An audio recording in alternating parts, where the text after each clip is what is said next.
Ant-Man and the Wasp, Quantumania, is the latest MCU movie and is supposed to be the official kickoff of Phase 5. Full disclosure, I had entirely no desire to watch this movie. Although I generally liked the genre of superhero movies and enjoyed comic books as a kid before they were totally woke, comics in the 80s were about as cool as action movies in the 80s. I thought the first few waves of Marvel movies were a ton of fun. And although there were a few in the bunch that sucked between Iron Man and Endgame, for the most part, I liked them. And I really appreciated the bigger vision of bringing all of these separate films and characters together. And I think they did a pretty good job of developing the character arc for at least the big three, namely Iron Man, Thor, and Captain America, though they crapped all over Thor in Love and Thunder. All that to say, the spirit has left Marvel a long time ago. Anything that was fun about Marvel movies or the Marvel brand has been crapped all over by leftist ideology. And because of that, they have completely forgotten how to tell a simple story or how to develop a character that anyone would care about that has any moral dilemma or has to overcome any adversity other than being a woman in a male-dominated world while being absolutely better at everything than their male counterparts. I'm an expert at controlling my anger because I do it infinitely more than you. Almost everything Marvel has put out recently, with the exception of No Way Home, has been embarrassingly bad. Like, I just rolled the dice on a fart in public and it came out like Love and Thunder bad. So I was not excited to see another Ant-Man adventure, suspecting it to be another pile of garbage. And I was not disappointed. As I watched the film, I couldn't think of one good reason why this film existed or why I was watching it, other than to try and set up Kang as the new bad guy. The movie starts with Ant-Man, who is now a celebrity because he saved the world in Endgame, and he is an Avenger and stuff. He has written a book about his life and is pretty much coasting on his celebrity status now, while the women in his life actually do all of the meaningful work, like Wasp running her father's company and saving the world by feeding the hungry and fighting climate change and stuff, and his daughter, who is apparently a genius, creating the thing that brought them to the quantum realm in her garage, and now also is an ant person. What? She's also busy saving the world too by shrinking cop cars and defending the homeless, who are good people and are only homeless because rent is so high after the blip. Ant-Man is just enjoying his life, how this little guy went from being an ex-con to being an Avenger.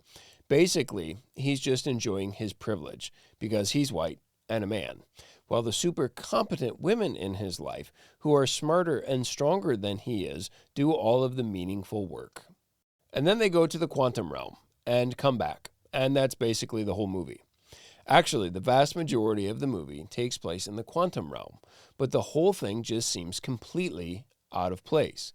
It feels like they just threw Ant-Man into a bad Star Wars spin-off show. The scale doesn't fit at all. Ant-Man was this blue-collar kind of everyday normal guy.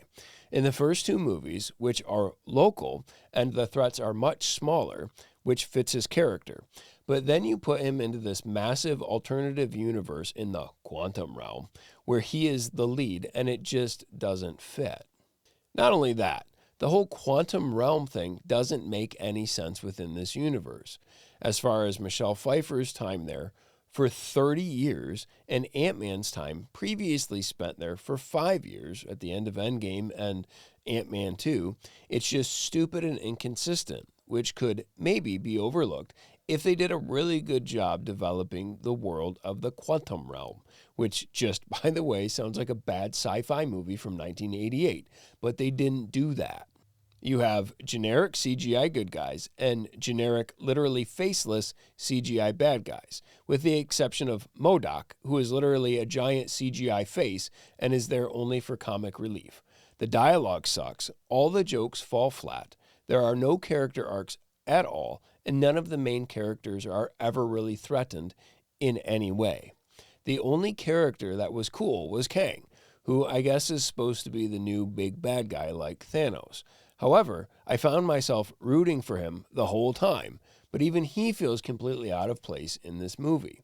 Not only that, he loses at the end of the movie to Ant-Man, literally the smallest superhero there is, really to Wasp, who saves Ant-Man.